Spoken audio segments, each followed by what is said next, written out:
All right, earlier today, President Trump held a roundtable at the White House focused on Antifa only weeks after designating that group as a domestic terrorist organization. Now, today's meeting was attended by cabinet members along with journalists who have experienced Antifa's violence firsthand and shared horror stories from Portland during the so-called Summer of Love. Remember the Chop Chaz Summer of Love spaghetti potluck dinner zone?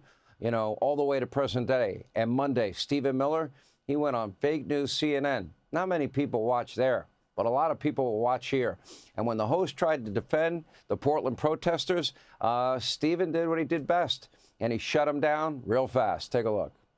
But there isn't actually a threat that these demonstrators are going to overthrow the government. Are you concerned that that response weakens your legal argument?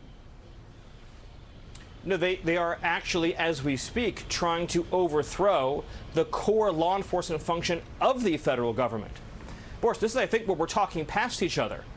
When ICE officers have to street battle against Antifa, hand-to-hand combat every night to come and go from their building, when they try to exit in a vehicle, when they are swarmed and surrounded and they try to tip the vehicle over, when people bring weapons to an ICE facility to try to engage in direct violent assault against ICE officers, what is the purpose? It is to prevent immigration and customs enforcement from carrying out the mission the American people elected them to do. Their objective is to make it impossible for ICE to carry out ICE enforcement. When in our history have we tolerated unlawful riotous assemblies night after night around FBI buildings or ATF buildings or DEA buildings? This is the textbook definition of domestic terrorism, using the actual and imminent threat of violence to keep federal officials from doing their jobs. All right, here with more White House Deputy Chief of Staff for Policy and Homeland Security Advisor Stephen Miller. Look, the funny part is you're the only person I like to go on fake news CNN, because then I get great tape and I get to show my audience and you get to look really good because you usually school them like you did here. Great job. Well, I do CNN for you, Sean. Every time I come on your show, you tell me that I'm the only guest who's allowed to go on CNN, so that way we can play the clips on your show where millions of people actually watch them. So thank you for that. And that was for you, Sean, and your many loyal viewers. I appreciate it. But, you know, we do have a problem here. I mean, Portland, 100+ nights of violence, and they're surrounding ICE facilities. They're putting these people's lives in danger. California, we're going to pass a law. They can't put a mask on, but they exempt local police to protect, for example, the governor. Then you got this idiot, 4,000 murders, 5 times the murder rate of New York City, J.B. Pritzker, blaming Donald Trump. When all Donald Trump is trying to do is bring law and order and safety and security to the people in the state of Illinois and the city of Chicago, and Brandon Johnson saying to arrest ICE agents. This is madness. What has gone wrong with these people? Well, look, I hate to say it, Sean, but Democrat leaders are siding with the domestic terrorists. Antifa is waging, as I explained in that clip you played, daily violent assault against ICE officers.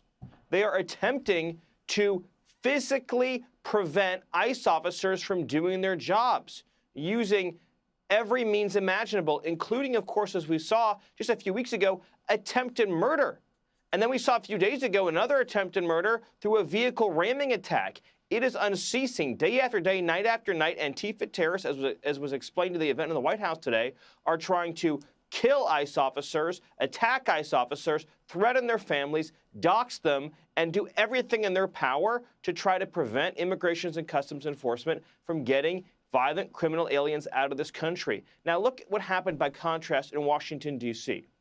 When President Trump's program was put in place, when local leadership embraced the Trump plan, the Trump program, what happened, Sean? It's never been more peaceful. People have never felt more free. As President Trump said on your show tonight, they're going out to restaurants, they're going to monuments, they're taking lovely strolls in the evening with their loved ones. The only people who have lost are the criminals, the gangbangers, the drug dealers, the criminally illegal aliens. The Trump plan has brought historic safety to one of the most violent cities on earth, Washington, D.C. That's what President Trump wants for Chicago. That's what he wants for Portland. That's what he wants for Los Angeles. And yet Democrats are on the side every night of the gangbangers, the predators, and now even the domestic terrorists. You know, I don't know why, you know, with 4,000 murdered under J.B. Pritzker's watch, you know, I don't know why they cling. Well, first of all, why hasn't anybody stood up for law and order and safety and security? They're supposed to be leaders. They're not leading. And we've been scrolling the names of people shot and killed for years on this program. Why do they cling to defund, dismantle, no bail, reimagine, send in the social workers? Why? Because it's not helping the people that are getting killed and victims of crime. No, what's the Pritzker record? What's the Mayor Johnson record? Bloodbath, suffering, death, misery. You know, in just one weekend, you had over 70 people shot. 70 people shot in gun battles on the streets of Chicago. More dangerous than Mexico City, more dangerous than Baghdad, Iraq. And this is an American town. Donald Trump stands for peace. They stand for violence and death. It has to stop. All right, Stephen Miller, thank you for being with us. Thank you for going on fake news, CNN, and giving us great take to show our audience. All right. Hey, Sean Hannity here. Hey, click here to subscribe to Fox News YouTube page and catch our hottest interviews and most compelling analysis. You will not get it anywhere else.